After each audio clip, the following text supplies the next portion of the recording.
Chortoq tumanida aholining sog'lig'ini muhofaza qilish, yurak-qon tomir kasalliklarini erta aniqlash va ularning oldini olishga qaratilgan keng ko'lamli tibbiy ko'rik o'tkazildi.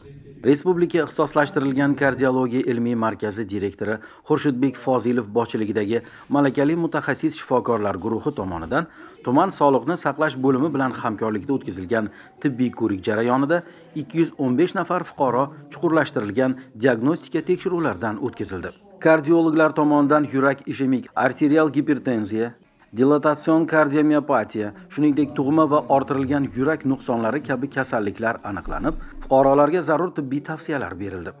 Ko'rik doirasida ayniqsa 40 yoshdan katta aholi vakillariga alohida e'tibor qaratildi.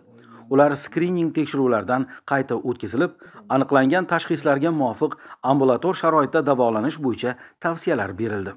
Shuningdek, tumanimizning Damariq, Korosgon, Komillik va Baynalminal mahallasida istiqomat qiluvchi fuqarolar holidan xabar olinib, kasalliklar profilaktikasi bo'yicha lozim tibbiy tavsiyalar berib o'tildi.